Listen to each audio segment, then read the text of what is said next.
Assalamualaikum warahmatullahi wabarakatuh. Hamdan wa syukranillah amma ba'du. Yang saya hormati Ibu Mela Sandra selaku dosen pengampu pengantar ilmu ekonomi, dan saya hormati dan yang saya banggakan kepada teman-teman yang saya tidak bisa sebutkan satu persatunya.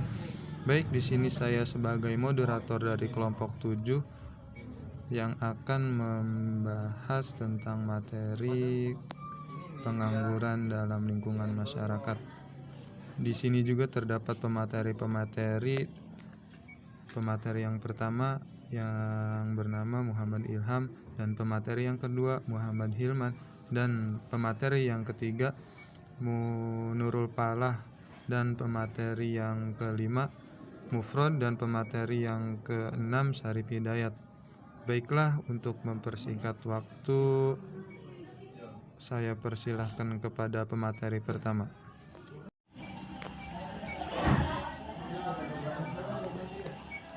Oke, baik, terima kasih untuk moderator Muhrosidi. Di sini saya akan menyampaikan materi tentang PHK. Penyebab selanjutnya dari terjadinya pengangguran adalah PHK.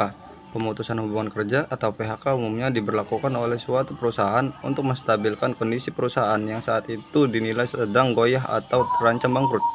PHK biasanya dilakukan oleh perusahaan dengan melakukan pemecatan kepada karyawan dalam jumlah yang besar, dan penyebabnya terjadinya pengangguran. Seperti yang dapat kita lihat di masa pandemi ini, banyak kejadian tersebut. Dalam buku solusi di masa sulit, biar di PHK kita berjaya, Remeds dapat menentukan trik serta tips dalam mengatasi permasalahan tersebut. Oke, terima kasih. Selebihnya saya serahkan kepada moderator. Baik, terima kasih kepada moderator. Langsung saja di sini saya akan menjelaskan tentang kemiskinan. Pengangguran menyebabkan kemiskinan, dan begitu pula sebaliknya. Kemiskinan dapat menyebabkan pengangguran. Kenapa? Hal ini dikarenakan warga atau penduduk miskin biasanya tidak memiliki banyak kesempatan untuk mengenyam pendidikan yang lebih tinggi, seperti hingga ke jenjang perkuliahan. Walaupun begitu, tentu saja pemerintah telah berupaya agar setiap warga negaranya mendapatkan pendidikan yang cukup melalui pembiayaan serta mengadakan beasiswa bagi masyarakat yang membutuhkan.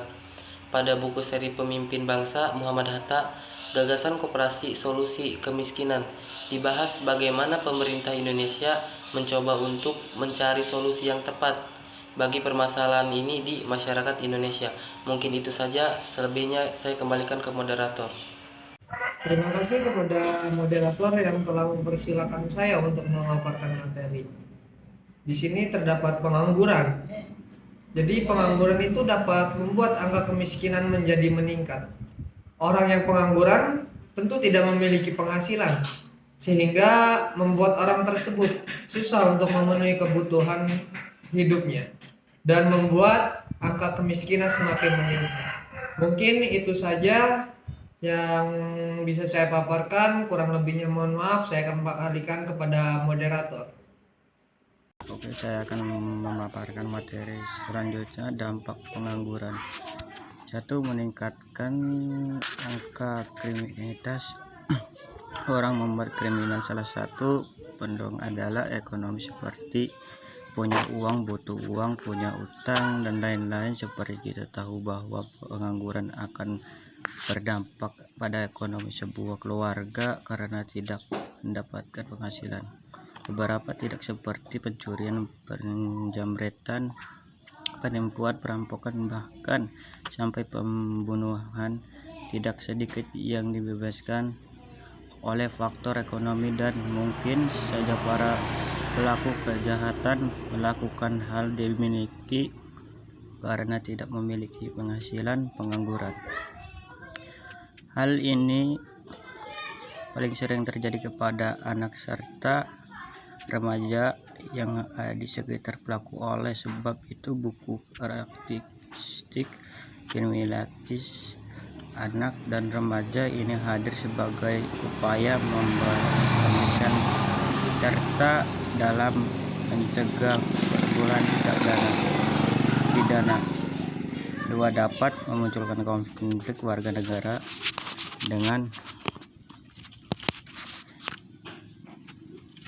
konflik warga negara dengan pemerintah.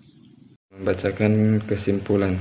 Jadi hasil dari penelitian kami, banyaknya pengangguran-pengangguran yaitu di kampung-kampung atau desa-desa. Dan yang terpenting adalah bagaimana kita tidak termasuk ke dalam pengangguran. Adapun kami mengutip upaya yang dilakukan pemerintah agar diri kita tidak terjerumus ke dalam pengangguran, ialah mengamalkan atau melakukan pendidikan dan pelatihan keterampilan, mendorong wirausaha, meningkatkan peredaran modal, mendorong pertumbuhan ekonomi, dan yang lain-lainnya. Baik, terima kasih, itulah yang bisa saya sampaikan.